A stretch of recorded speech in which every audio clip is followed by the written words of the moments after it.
नमस्कार, मैं हिमांशी अरोड़ा। स्वागत है आप सभी का एएनबी न्यूज में। राजधानी लाइव स्पेशल बुलेटिन में सबसे पहले बात करेंगे हरियाणा की।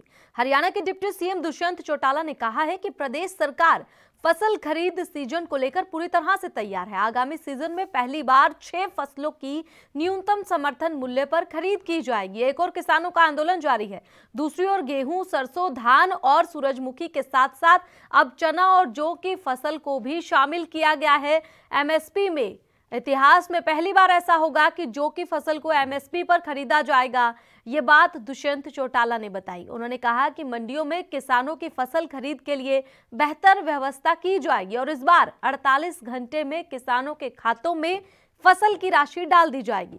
उन्होंने कहा कि मेरी फसल मेरा ब्यौरा पोर्टल पर पंजीकृत प्रत्येक किसान की फसल का एक एक दाने को न्यूनतम समर्थन मूल्य पर खरीद करने का काम किया जाएगा। किसानों से अपील है कि वे अपनी फसल का मेरी फसल मेरा ब्यौरा पोर्टल पर रजिस्ट्रेशन जरूर करवाएं ताकि उनकी फसल एक एक दाना फसल का खरीदा जा सके। आड़ती किसानों का जे फार्म काटेगा, उसके 48 घंटे में किसानों की फसल के भुगतान की राशि अदायगी कर दी जाएगी।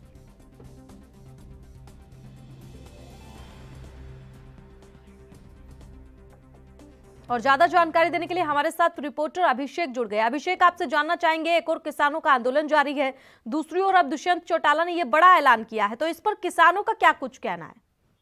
जी बिल्कुल, देखिए कहीं ना कहीं जो फसल है उसकी जो खेती करते हैं उनके लिए देखिए ये बड़ा ऐलान जो है हरियाणा सरकार की ओर से जो किया गया है। उप मुख्यमंत्री दुष्यंत चौटाला ने साफ तौर पे ये कहा कि इतिहास में जो पहली बार जो जौ की फसल है वो एमएसपी पे खरीदी जाएगी।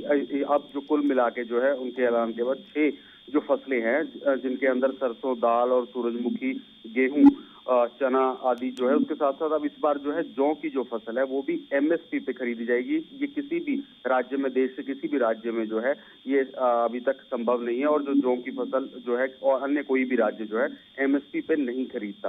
तो इस तरह का जो ये ऐलान है हरियाणा सरकार की ओर से जो किया गया है, ये बड़ा ऐलान जरूर माना जा सकता है। किसानों को कहीं ना कहीं जो है एक इसको राहत भी कह सकते हैं और एक बड़ा ऐलान किसानों के लिए भी कहा जा सकता है। कहीं ना कहीं उनको ये जौ की जो खेती करते हैं जो किसान, उनके लिए एक हरियाणा सरकार का बड़ा फैसला और उनको एक बड़ी जो राहत दी गई है और एमएसपी पर जब उनकी फसल खरीदी जाएगी तो कहीं ना कहीं उनको इसका जरूर आने वाले समय में लाभ मिलेगा। जी बिल्कुल अभिषेक, इस फैसले के बाद किसानों की क्या कुछ प्रतिक्रिया आई है?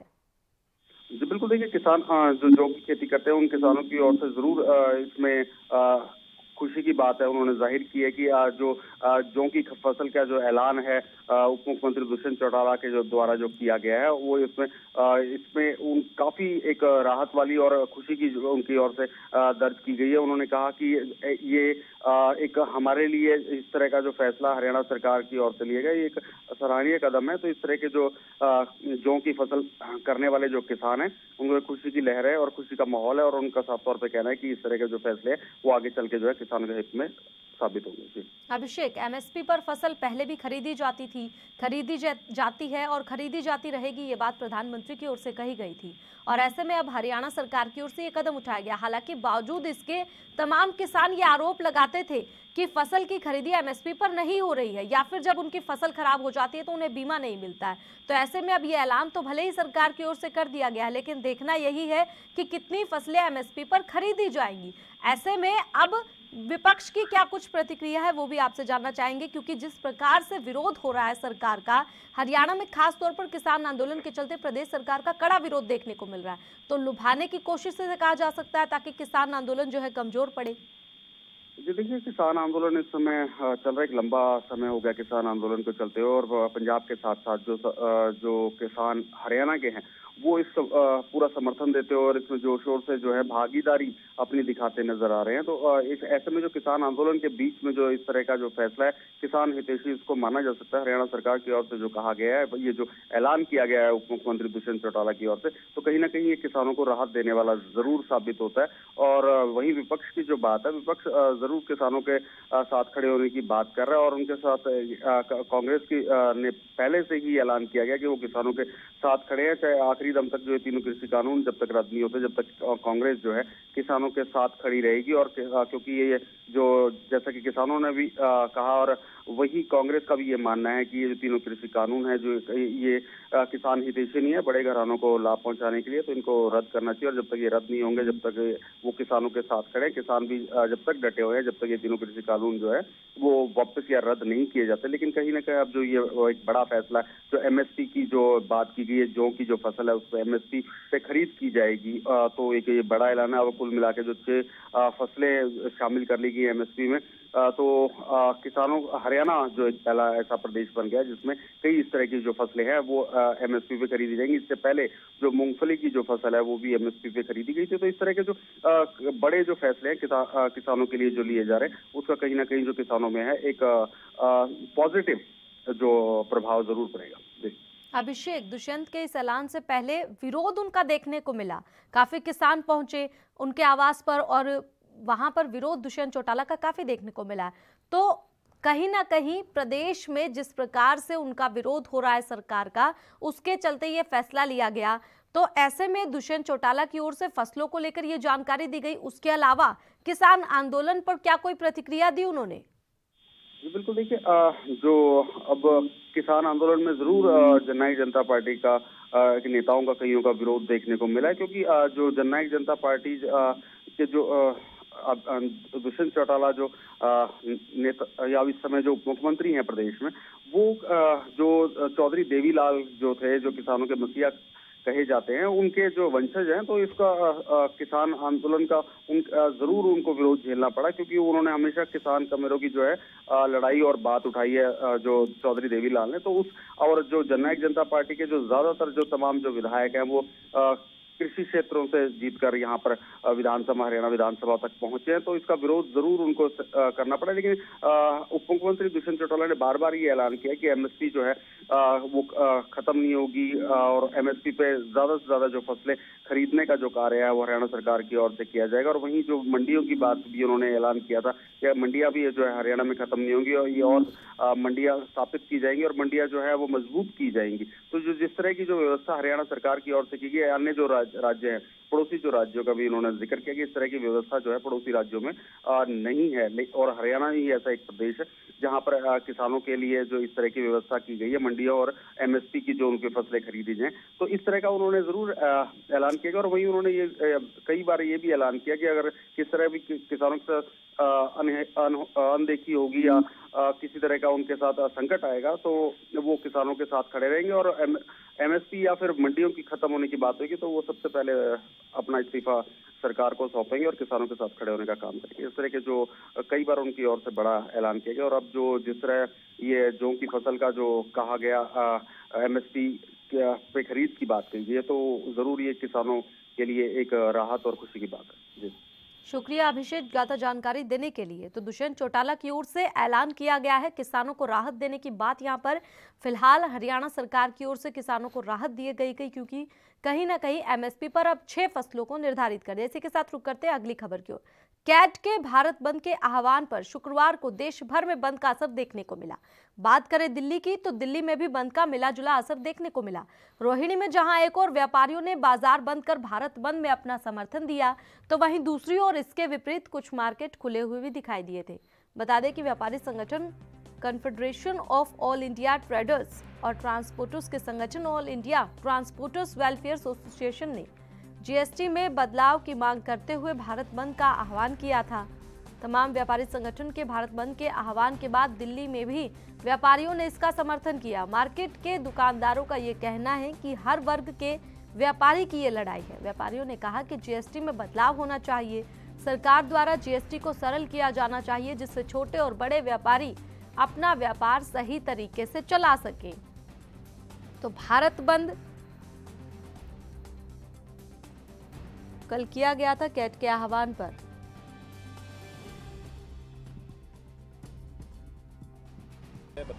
जीएसटी के विरोध में हमने कैट का आह्वान किया है, भारत बंद का। और हम अपनी मार्केट का, रोहिणी फेडरेशन का, मैं अध्यक्ष हूँ रोहिणी फेडरेशन का भी, हमने इस आह्वान का सहयोग किया, समर्थन किया है। और कैट के समर्थन में हमने अपनी मार्केट बंद रखने का पूरा निर्णय लिया है और उसी निर्णय के आधार पर हमारे सभी दुकानदारों ने सेट डाउन में सहयोग किया है। हमारी मांग ये है कि हम लोग इतने साल जब से जीएसटी आया इसमें रोज नई से नए प्रावधान आते जा रहे हैं। हम जीएसटी के थ्रू चलना चाहते हैं, लेकिन सरकार कुछ ना कुछ इसमें प्रावधान ऐसे कठिनाई डाल रही है जो हमें मजबूर हो गए सब विरोध करना पड़ रहा है। इसको सरल कर देंगे तो और बढ़िया चीज़ है हमारी, हम और आराम से व्यापार कर सकते हैं। अदरवाइज नहीं तो कठिनाइयों में व्यापार नहीं चल सकते। कोरोना काल वैसे चल रहा था, उसमें पहले व्यापार खत्म हो गया। आज ये नया प्रावधान इन्होंने हमारे पर लागू करना चाह रहे हैं और कठिनाई में कठिनाई बढ़ाए जा रहे हैं। इसको सरल किया जाए, सरल किया जाए, सरल किया जाए। और इस खबर पर ज्यादा जानकारी देने के लिए हमारे साथ संवाददाता राजीव जुड़ गए। राजीव, आपसे जानना चाहेंगे दिल्ली में बंद का असर कैसा देखने को मिला? जब जीएसटी आया था तब भी व्यापारियों का विरोध हो रहा था और अब एक बार फिर से व्यापारी जो है जीएसटी में जो बदलाव किए जा रहे हैं उसको लेकर लगातार मांग उठा रहे हैं, तो क्या कुछ मांगे यहाँ पर व्यापारियों की ओर से रखी गई? देखिए बिल्कुल भाई, जिस तरीके से बात करें भारत बंद की, तो भारत बंद के लिए बिल्कुल अनाउंस किया गया था कि भारत बंद किया जाएगा व्यापारी संगठनों की तरफ से, और कहीं ना कहीं पूरे देश के अंदर एक सरकार के खिलाफ एक रोष था वो देखने को मिला था। मगर जो कल जो बंद रहा वो कहीं ना कहीं मिला जुला रहा। कहीं की कुछ इलाकों के अंदर तो मार्केटें खुली रही और कुछ इलाकों में मार्केटें बंद रही। मगर बात करें रोहिणी की, तो रोहिणी के अंदर भी मार्केटें बंद रही। यहाँ तक कि जो मार्केट के लोग थे यानी व्यापारी थे, उनकी तरफ से सीधा सीधा यही कहना था कि सरकार जो है वो हमारे बारे में सोचे, क्योंकि हमें टैक्स भी देना पड़ता है, जीएसटी भी देनी पड़ती है, और उसके बाद भी हमारा जो व्यापार है वो बिल्कुल ठप हो चुका है और कहीं ना कहीं जनता जो है उससे परेशान है। और जब सरकार की तरफ से बार बार जो महंगाई की जा रही है, चाहे वो पेट्रोल डीजल की वजह से हो या फिर और चीजों के ऊपर जो महंगाई पड़ रही है, उसकी वजह से कहीं ना कहीं उनका जो बिजनेस है या फिर व्यापार है वो बिल्कुल ठप हो चुका है, खास तौर पर ग्राउंड लेवल पर या फिर मिडिल क्लास पर। क्योंकि मिडिल क्लास की जो छोटी छोटी दुकानें होती हैं वो कहीं ना कहीं छोटा मोटा बिजनेस करती हैं, यानी कि व्यापार करती हैं, और व्यापार के अंदर अब घाटा होता हुआ नजर आ रहा है। और सरकार से बार बार कहा जा रहा है कि सरकार उनके बारे में सोचे, मगर सरकार बार बार कहीं ना कहीं वादे जरूर कर रही है, मगर वादों के साथ साथ जो जनता को फायदा होना चाहिए था वो होता नजर नहीं आ रहा है। जी फिलहाल सरकार की ओर से बजट पेश किया गया, उसको लेकर भी क्या कुछ व्यापारियों ने कहा? देखिए बिल्कुल, जिस तरीके से बजट पेश किया गया था, बजट के अंदर बिल्कुल राहत देने की कोशिश की गई थी, मगर जनता को वो राहत मिलती नजर नहीं आई। क्योंकि जब व्यापारियों का कहना है कि सरकार बेशक बजट लेके आई है, मगर जो फायदा वो जो गिना रही है वो जनता तक नहीं मिल पाएगा। और कहीं ना कहीं जो व्यापारी है जिसको टैक्स देना पड़ता है, जीएसटी देनी पड़ती है, और 18% से ज्यादा जीएसटी देनी पड़ती है, और कहीं ना कहीं व्यापार जो है वो कोरोना काल की वजह से और अभी जो महंगाई की स्थिति चल रही है वो कहीं ना कहीं बिजनेस को बिल्कुल ठप कर चुकी है, और व्यापारी जो है बिल्कुल परेशान है। और सरकार से उम्मीद कर रहा है कि व्यापारियों के बारे में कुछ सोचा जाए या फिर जो जीएसटी है उसके अंदर कमी लाई जाए, ताकि जो व्यापार है कहीं ना कहीं वो सुधर सके। मगर अभी स्थिति जो बिल्कुल खराब है और कहीं ना कहीं व्यापारी जो है बिल्कुल परेशान है, और इसीलिए बंद का आह्वान किया गया था। जी बिल्कुल, व्यापारी संगठनों की ओर से बंद का आह्वान किया गया था और बंद का असर भी मिला जुला देखने को मिला। आम जनता की बात करें, क्योंकि यहाँ पर पेट्रोल डीजल के बढ़ते दामों को लेकर भी ये बंद बुलाया गया था, तो आम जनता का समर्थन कितना एक दिल्ली में देखने को मिला इस बंद को लेकर?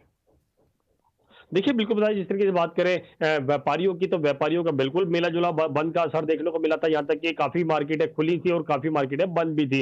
मगर बात करें जनता की, तो जनता बिल्कुल परेशान है, क्योंकि जिस तरीके से पेट्रोल डीजल के दामों में इजाफा किया जा रहा है और रसोई गैस के दामों में इजाफा किया जा रहा है, तो कहीं ना कहीं जनता बिल्कुल परेशान है। और जनता की राय माने या फिर जो उनसे हमने बातचीत की, तो कहीं ना कहीं यही कहा गया कि सरकार जिस तरीके से महंगाई कर रही है, तो कहीं ना कहीं जनता उससे परेशान है और जनता को राहत नहीं मिल रही है। और जिस तरीके से लगातार पेट्रोल डीजल के दाम बढ़ रहे हैं या रसोई गैस के दाम बढ़ रहे हैं, तो उससे और ज्यादा चीजों के ऊपर भी फर्क पड़ रहा है, और कहीं ना कहीं आने वाले समय के अंदर और ज्यादा महंगाई होगी, और कहीं ना कहीं जनता उससे कहीं ना कहीं दुखी है, और आने वाले समय के अंदर शायद जनता का जो गुस्सा है वो सरकार को भुगतना पड़ सकता है। मगर जिस तरीके से सरकार लगातार महंगाई करती चली जा रही है और पेट्रोल कंपनियों को निरंतर छूट दी जा रही है, और पेट्रोल कंपनियां अपनी मर्जी से रोज दाम बढ़ा रही है, तो कहीं ना कहीं उससे महंगाई बिल्कुल बढ़ रही है और जनता परेशान है, और यहाँ तक कि व्यापारी भी परेशान है। आप सोचिए स्थिति कितनी खराब होगी, क्योंकि कोरोना काल की वजह से बिल्कुल स्थिति खराब थी, और कहीं ना कहीं जो स्थिति सुधरनी थी यानी कि अर्थव्यवस्था सुधरनी थी वो अब भी सुधरती नजर नहीं आ रही है। और व्यापारी के साथ साथ जनता या फिर कहें गृहिणी है जो है वो बिल्कुल परेशान है, और घर गृहस्थी चलाने के लिए भी दिक्कतें आ रही है, मगर इस तरफ सरकार का कोई भी ध्यान नहीं है। जी बिल्कुल राजीव, ये बंद बुलाया गया क्योंकि महंगाई से आम जनता परेशान है, व्यापारी संगठन परेशान है, तो सरकार को कहीं ना कहीं चेताने का प्रयास, नींद से जगाने का प्रयास इस बंद के जरिए किया गया। तो इस पर प्रशासन की ओर से क्या कुछ प्रतिक्रिया आई है? देखिए, बिल्कुल बताया जिस तरीके से बात करें जीएसटी की या फिर क्या है, जब बंद काल को जो बंद का आह्वान किया गया था व्यापारियों की तरफ से, क्योंकि महंगाई एक तरफ उनको परेशान कर रही है, दूसरी तरफ जो क्या कह सकते हैं, जो पेट्रोल डीजल के दाम बढ़ रहे हैं वो, और दूसरी तरफ बात करें अर्थव्यवस्था सुधारने की या फिर जीएसटी की लेकर जो व्यापारियों की मांग थी, वो कहीं ना कहीं सरकार से उम्मीद की जा रही थी कि सरकार उसके बारे में सोचे, मगर सरकार की तरफ से बार बार आश्वासन दिया जा रहा है कि जो बजट सत्र लेके आया गया है, बजट जनता के फायदे का है, जीएसटी के लिए कहीं ना कहीं व्यापारियों को राहत देने की कोशिश की है, मगर वो राहत वो जनता तक मिलती नजर नहीं आ रही है, ना ही व्यापारियों तक ना ही जनता तक, मगर जनता भी परेशान है और व्यापार जो है वो बिल्कुल ठप हो चुका है और व्यापारी इससे बिल्कुल परेशान है, क्योंकि इस तरीके से स्थिति बनी हुई है तो लगता है कि अगर आने वाले समय के अंदर ऐसे ही पेट्रोल डीजल के दाम बढ़ते रहे और चीजों के दाम बढ़ते रहे तो कहीं ना कहीं बिजनेस जो है वो बिल्कुल ठप हो जाएगा। और अभी की जो स्थिति है सिर्फ गुजारे लायक स्थिति बनी हुई है, मगर आने वाले समय के अंदर ये भी नहीं मिल पाएगा व्यापारियों को, तो कहीं ना कहीं दिक्कतें जरूर है और सरकार से कुछ उम्मीदें हैं और सरकार वो उम्मीदें जब व्यापारियों की ना ही जनता की वो उम्मीद पूरी करती नजर आ रही है। जी शुक्रिया राजीव, ज्यादा जानकारी देने के लिए। तो आपको बता दें, व्यापारी संगठनों की ओर से कल भारत बंद का आह्वान किया गया था, जिसका देश भर में मिला जुला असर देखने को मिला है। इसी के साथ रुक करते हैं अगली बड़ी खबर की ओर। महाराष्ट्र में कोरोना एक बार फिर से उफान में है। गुरुवार को लगातार दूसरे दिन कोरोना वायरस के 8,000 से ज्यादा नए मामले सामने आए। देश में सबसे ज्यादा कोरोना संक्रमण के नए मामले महाराष्ट्र से ही हैं। पिछले 24 घंटे में 8,702 नए कोरोना संक्रमण के मामले आए। वाशिम के एक स्कूल के हॉस्टल में 229 छात्रों को कोरोना संक्रमण हुआ है। नए मामलों में बढ़ोतरी देखते हुए मुंबई का ऐतिहासिक ओवल मैदान भी बंद कर दिया गया है। भिवंडी महानगर पालिका ने त्रिसूत्रीय फॉर्मूला अपनाया है, जिसके अनुसार मास्क न लगाने, सोशल डिस्टेंसिंग और सैनिटाइजर का इस्तेमाल न करने वालों से जुर्माना वसूला जाएगा। तो करीब 8,000 से ज्यादा केस देखने को मिले हैं कल मुंबई में। बढ़ता कोरोना राज्य सरकार के लिए चिंता का विषय बना हुआ है। पिछले एक सप्ताह में किसी भी प्रकार का कोई सुधार देखने को लगातार नहीं मिल रहा है। हालात सामान्य नहीं हो रहे हैं, नए मामले लगातार सामने आ रहे हैं। ऐसे में अगर लोग सावधानी नहीं बरतेंगे तो राज्य सरकार उचित कदम उठाने के लिए मजबूर हो जाएगी। हालांकि बीएमसी अलर्ट पर है, लगातार प्रयास किए जा रहे हैं, लोगों को जागरूक किया जा रहा है, जुर्माना वसूला जा रहा है, लेकिन बावजूद इसके अभी भी कोरोना के मामले लगातार बढ़ते जा रहे हैं। महानगर पालिका के कमिश्नर इकबाल आंचल की माने तो मुख्यमंत्री सहित जिम्मेदार अधिकारी और डॉक्टरों के साथ चर्चा लगातार जारी है। बहुत जल्द ही कोरोना संक्रमण पर रोक लगाने के लिए और भी जरूरी कदम उठाए जाएंगे।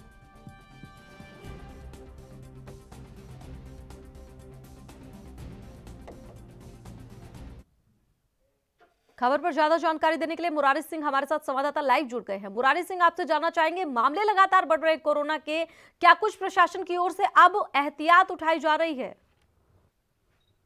देखिए, मनपा की तरफ से तमाम नियम न पालन करने वालों के ऊपर कार्रवाई की जा रही है, उनके ऊपर जुर्माना लगाया जा रहा है, जिसे लेकर के कुछ इलाकों में अब मास्क की बात कही जाए तो वहां पर लोग अब ध्यान देना शुरू कर दिए हैं। मुंबई के दादर मार्केट की बात करें, घाटकोपर, चेंबूर की, तो इन इलाकों में भी मास्क को लेकर काफी लापरवाही थी और जब पुलिस और बीएमसी एक संयुक्त ऑपरेशन के तहत जब कार्रवाई करना शुरू किया तो हालात मास्क को लेकर के सुधार में आ रहे हैं। लेकिन मुंबई सहित महाराष्ट्र में कोविड पॉजिटिव के जो केस है वो कहीं से भी कम होते हुए दिखाई नहीं दे रहे हैं। ताजा मामला वासिम में आया है, जहां पर उस स्कूल के लगभग 200 से ज्यादा बच्चे और 4 टीचर जो है कोरोना की चपेट में आ गए। वहां पर बड़े पैमाने पर चेकिंग अभियान चलाया जा रहा है, क्योंकि आदिवासी इलाका होने की वजह से वहां पर कई बच्चों के संपर्क में वो लोग आए हुए हैं और यही वजह है कि वहां पर डॉक्टरों की एक अलग टीम भी भेजी गई है। जी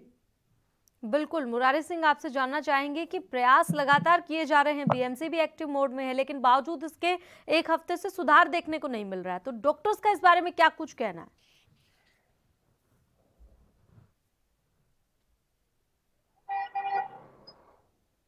मुरारी, आप तक मेरी आवाज पहुंच रही है?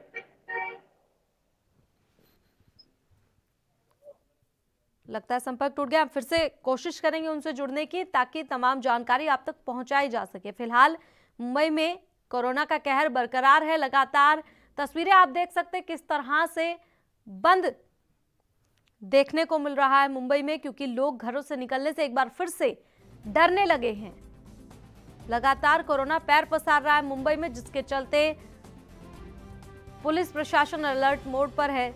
लोगों को बेफालतू घूमने नहीं दिया जा रहा है, काम से ही लोग बाहर निकल रहे हैं एक बार फिर से। हालांकि मामले लगातार बढ़ते जा रहे हैं कोरोना संक्रमण के। कुछ जगहों पर कर्फ्यू भी लगाया गया है, नाइट कर्फ्यू सरकार की ओर से। तो कोरोना को कंट्रोल करने के लिए प्रयास लगातार किए जा रहे सरकार की ओर से, लेकिन बावजूद इसके कोरोना के मामले लगातार बढ़ते जा रहे हैं। ऐसे में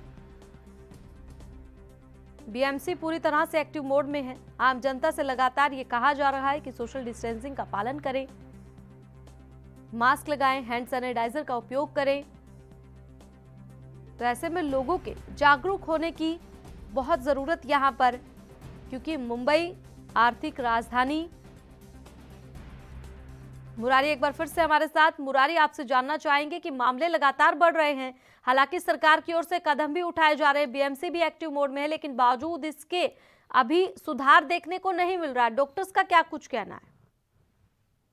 देखिए, उनका ये कहना है कि जब तक इस मामले में लोग जागरूक नहीं होंगे, लोग सावधानी नहीं बरतेंगे, तब तक हालात सुधार में नहीं आ पाएंगे। घर से निकलने से पहले मास्क और सैनिटाइज का इस्तेमाल करें, जहां जा रहे हैं वहां सोशल डिस्टेंसिंग का पालन करें। यही एक रास्ता है हालात सुधार में आने के लिए, क्योंकि दूसरी कड़ी में जब कोरोना यहाँ पर पसार रहा है तो हर एक उस इलाके में जहां पर कोविड के जो पेशेंट पाए जा रहे हैं, दूसरे दिन भी वहां से कोविड के जो कि पेशेंट मिल रहे हैं। ये चिंताजनक जो है कि मनपा के लिए है। लगातार यहाँ पर उनकी तरफ से कार्रवाई की जा रही है। हजारों सोसाइटियां ऐसी हैं मुंबई के अंदर जो सील हो चुकी हैं। महाराष्ट्र के 4 से 5 ऐसे जिले हैं जहां पर महाराष्ट्र शासन की तरफ से कड़ी कार्रवाई की जा रही है, लेकिन हालात कहीं से भी सुधार में नहीं आ रहे हैं। और सबसे बड़ी जिम्मेदार की बात करें तो यहाँ खुद आम जनता है, क्योंकि सावधानी कहीं भी नहीं देखी जा रही है। हर जगह लापरवाही है, चाहे वो मेडिकल स्टोर पर भी लोग दवा लेने जाते हो, या राशन की दुकान हो,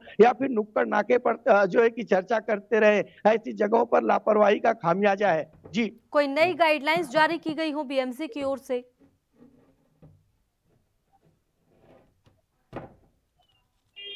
मुरारी सिंह, क्या आपको आवाज मिल रही है? लगता है संपर्क टूट गया है। शुक्रिया हमारे साथ जुड़ने के लिए, ज्यादा जानकारी देने के लिए। तो मुंबई में कोरोना का कहर लगातार जारी है। इसी के साथ रुक करते हैं अगली खबर की ओर। बीते 3 दिनों से छत्तीसगढ़ महाराष्ट्र के सीमावर्ती जिले नारायणपुर, कांकेर और गढ़चिरौली के सरहदी क्षेत्र में नक्सलियों के खिलाफ डीआरजी, एसटीएफ, बीएसएफ और आईटीबीपी के संयुक्त अभियान के अंतर्गत अलग अलग टीम सर्चिंग पर रवाना है। सर्चिंग के दौरान ग्राम बरमचोला, कुदुलपाट, कुचुमपेटा, टेकमेटा और कुकुर गांव की जंगल पहाड़ियों में माओवादियों और पुलिस के बीच मुठभेड़ हुई है। इस दौरान पुलिस ने कई माओवादियों के कैंप को ध्वस्त किया है। इस दौरान कैंप से विस्फोटक पदार्थ, tiffin bomb, pipe bomb, wire, नक्सली वर्दी, दवाइयां, नक्सली साहित्य, बैनर, पोस्टर, पिट्ठू, प्रशिक्षण सामान, बर्तन और अन्य कैंप के साथ साथ दैनिक उपयोगी सामान भारी मात्रा में बरामद किया है। मौके पर माओवादियों के 7 कैंप को ध्वस्त कर दिया गया है। पुलिस और नक्सली मुठभेड़ में कुछ माओवादियों के मारे जाने की और कुछ के घायल होने की संभावना है। बता दें कि माओवादियों के संभावित जगह पर सुरक्षा बलों द्वारा सर्चिंग अभियान लगातार चलाया जा रहा है।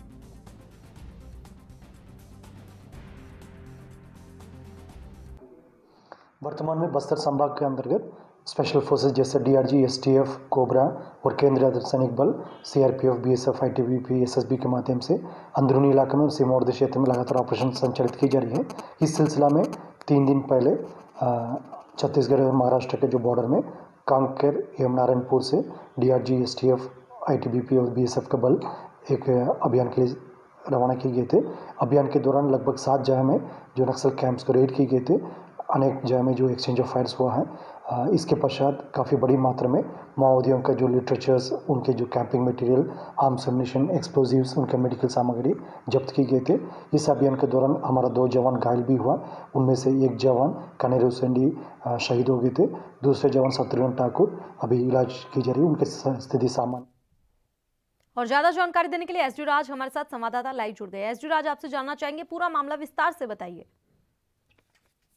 जी, मैं आपको बताना चाहूँगा कि जगदलपुर बस्तर क्षेत्र, जहाँ की इस छत्तीसगढ़ का जो क्षेत्र है और इसमें जो बॉर्डर पड़ते हैं महाराष्ट्र के बॉर्डर कांकेर, नारायणपुर, इस बॉर्डर में पिछले 3 दिनों से नक्सलियों के लिए अभियान मारने के लिए सीआरपीएफ और पुलिस ने गश्त जाहिर किया था और गश्त कर कर इन 3 दिनों से अंदरूनी क्षेत्र में जितने भी अंदरूनी क्षेत्र है वहाँ पे गश्त किया गया था। सीआरपीएफ के जवान, पुलिस के जवान, इन लोग सभी ने संयुक्त बटालियन के द्वारा अंदरूनी क्षेत्रों में जाकर गश्त किया। गश्त करने के दौरान कुछ नक्सलियों की कैंपिंग वहाँ पे पता चला। कैंपिंग पता चलने पर वहाँ पे आमने सामने का फायरिंग भी किया गया। फायरिंग में नक्सलियों के मारे जाने का भी शक लगाया जा रहा है, जिसमें कि सीआरपीएफ के कुछ जवान का कहना है कि नक्सलियों को हमने मार गिराया है, लेकिन उनका बॉडी को उन्होंने लेके चले गया, ये भी बताया जा रहा है। और वहां से उनका दैनिक उपयोग सामान भी बरामद किया गया, जो कैंप उनका लगा हुआ था उसमें दैनिक उपयोग में जैसे कि मैं आपको बताना चाहूंगा कि राशन पानी मिला गया है और उनका कुकर मिला है और हॉकी टॉकी मिला है और ऐसे बहुत सारे दैनिक उपयोग सामान और ब्लास्टिंग के सामान भी उनको मिला है। ब्लास्टिंग के सामान में जैसे कि तार, डेटोनेटर, ये सब चीजें भी उनको मिली है और बहुत बहुत मात्रा में वर्दी मिली है और पॉम्पलेट भी मिला है इनको। ऐसे बहुत सारे सामान वहाँ पे दैनिक उपयोग के सामान के साथ मिला है वहाँ पे। और इससे मैं आपको ये बताना चाहूंगा कि 3 दिन का जो गश्त यहाँ पे इस क्षेत्र में चलाया गया था, जो महाराष्ट्र का बॉर्डर है कांकेर और नारायणपुर क्षेत्र में, उस क्षेत्र में इसलिए चलाया गया था कि बहुत दिनों से वहां से उस क्षेत्र से सूचना जानकारी सूत्रों के द्वारा आ रही थी पुलिस विभाग को कि इस क्षेत्र में कोई बड़े लीडर आके उपस्थित है और बड़े लीडर यहाँ पे बैठक लिया जा रहा है, ऐसा करके कुछ जानकारी मिल रहा था। तो 3 दिन से उस क्षेत्र में जब गश्त निकाला गया तो कहीं ना कहीं सफलता तो जरूर हासिल हुई है, लेकिन ये नहीं बताया जा पा रहा है कि वहां पे कौन मारा गया और कितने लोग मारा गए। सीआरपीएफ का दावा है कि हमने जरूर नक्सलियों को मारा है, लेकिन नक्सलियों ने जो मारे गए नक्सलियों को लेके चले गया है। जी, ये बताया जा रहा है। जी, मैं आपको बताना चाहूंगा सीआरपीएफ के जवान जो मारे गए उसके नक्सलियों को मारे हैं, तो यहाँ के आईजी सुंदर राजन पी ने भी शाबाशी दी और कहा कि बहुत बड़ी कामयाबी है बस्तर संभाग के लिए और बहुत बड़ी ये है कि, लेकिन इसमें कहीं ना कहीं ये भी मैं आपको बताना चाहूंगा तादाद ज्यादा होने के कारण जो बॉडी है, बॉडी को पुलिस विभाग को ले जाने नहीं दिया गया और बॉडी को नक्सलियों ने ही लेके चले गए। जी, शुक्रिया ज्यादा जानकारी देने के लिए एसडी राज। तो फिलहाल राजधानी लाइव स्पेशल बुलेटिन में इतना ही। आप देखते रहें एएनबी न्यूज। नमस्कार।